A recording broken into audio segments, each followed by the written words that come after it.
હું તમને જે નવરા પડવા દેતો નથી અને તમારો બધો સમય બગાડું છું. આજે અમારો પૂરો પરિવાર તમને મળવા આવ્યો છે. હું છું ફેસબુક. સોશિયલ મીડિયાની શરૂઆત મારા દ્વારા થઈ છે. મારા દ્વારા તમારા હજારો મિત્રો બને છે. ફોટો અને વિડીયો પર લાઈવ કરે છે. બસ તમારે આંગળી મોબાઈલ પર ફેરવતા રહો અને મસ્ત રહો. તમે બધા જ મને ઓળખો છો. હું તમને ફોટો, વિડીયો, વાતો કરવા, વિડીયો કોલ કરવા, સ્ટેટસ મૂકી બધાને બતાવવા ખૂબ મદદ કરું છું. બોલો હું કોણ?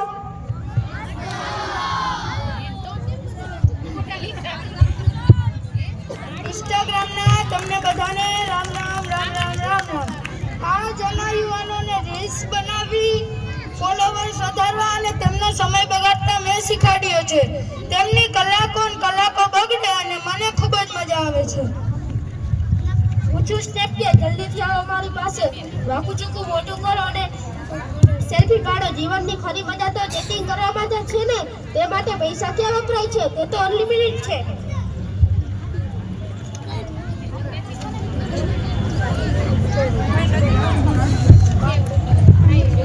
હું છું ગૂગલ. બોલો ગૂગલ બાપાની. જોરથી બોલો ગૂગલ બાપાની.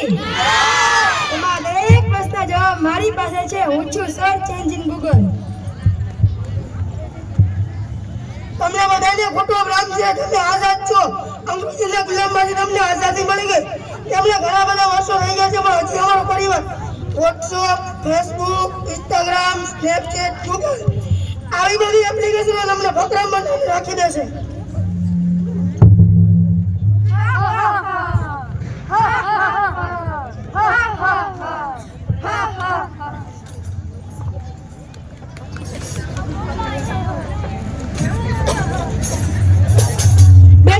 મોબાઈલ આપી દે તો ચૂપ થઈ જશે.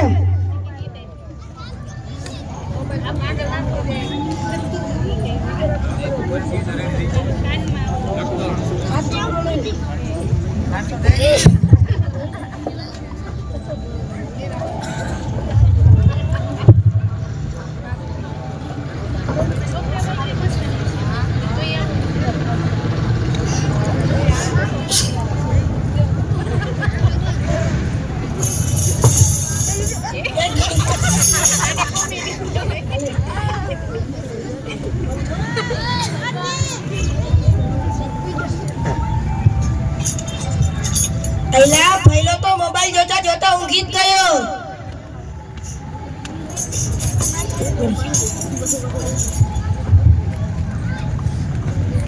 પપ્પા મોબાઈલ દો ને. ના મારે કામ છે. ભાઈ ફોન દો ને. ના જો ને.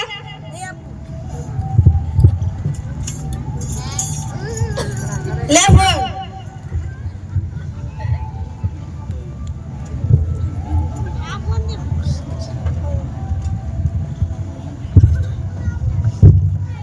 બધા મોબાઈલમાં વેબ છે.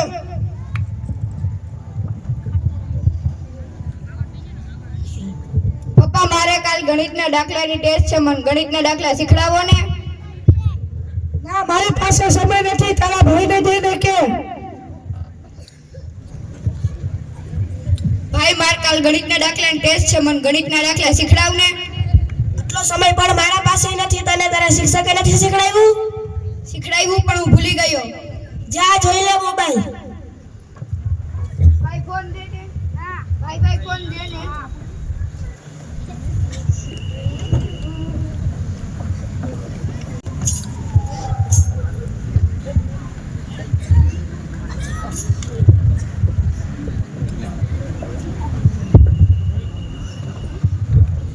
મોબાઈલમાં જેને લેસન કરી રહ્યો છે.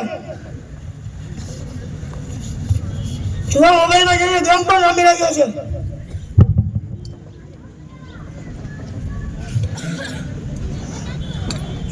જો આ ફેસબુકમાં વિડીયો જોતા જોતા નાચવા લાગ્યો.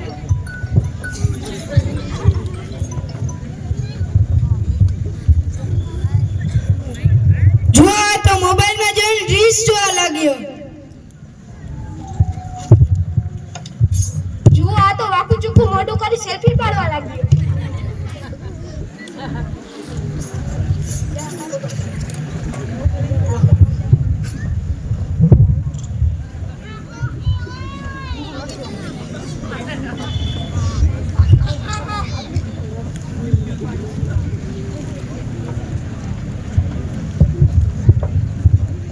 ભારતના યુદ્ધમાં ગૌરવ અને અભિમાની વચ્ચે ફસાઈ જાય છે એવી રીતના અમે આ બાળકને અમારી જાળમાં ફસાવી લીધો છે તે અમારો શિકાર બની ગયો છે.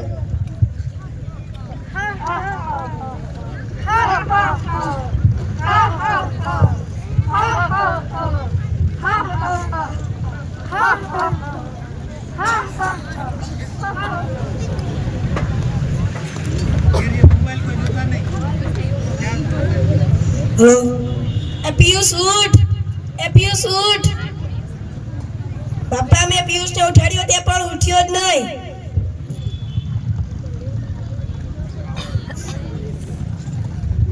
પિયુષ ઉઠ. પિયુષ ઉઠ. જા પાણી લાવ તો.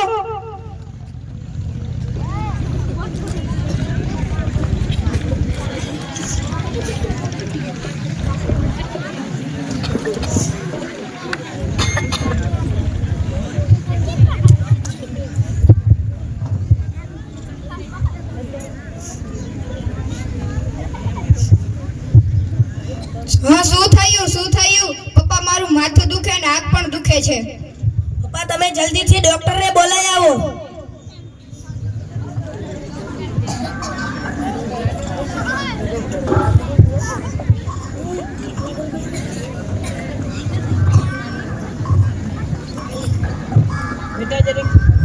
બેટા જરીક સીધો બેસ ને.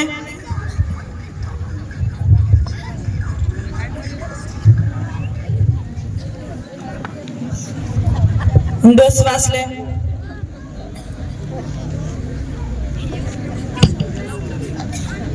મોઢું ખોલ.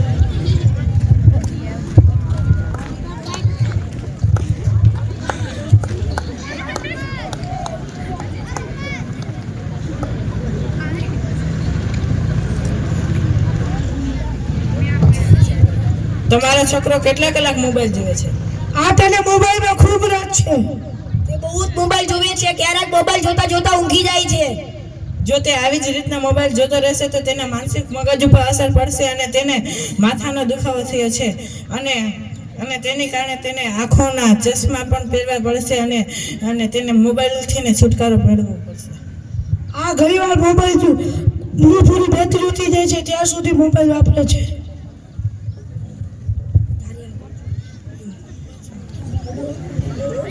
જો તમારો છોકરો આવી જ રીતના મોબાઈલ જોતો રહેશે તો તેને માથું દુખશે અને તેને જાડા ગ્લાસવાળા ચશ્મા પણ પડશે.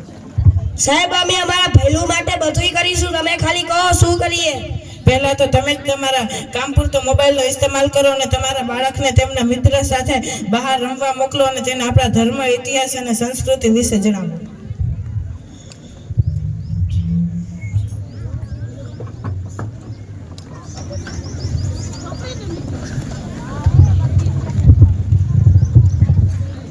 અરે આ બાળકે તો પુસ્તકોને તેના મિત્ર બનાવી દીધા. ભાઈ WhatsApp, Facebook, Instagram, Snapchat, Google. હવે આપણું કશું કોઈ કામ નથી. તે આપણા ગુલામમાંથી આઝાદ થઈ ગયો છે અને તેને આગળ વધતા કોઈ રોકી શકશે નહીં.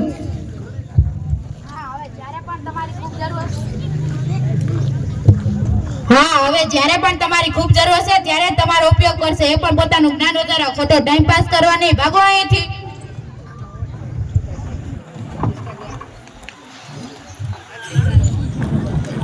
જોયું ને બાળકો, વધારે મોબાઈલ જોવાથી આપણે કેટલું નુકસાન થાય છે, આપણો કેટલો સમય બગડે છે. જો તમે મારી સાથે દોસ્તી કરશો તો તમારા બધા દુશ્મનો હારી જશે અને તમે આઝાદ બની ભારતને વિકસિત બનાવવાના સપનાને સાકાર કરી શકશો. બોલો જય શ્રી રામ. ભારત માતા કી.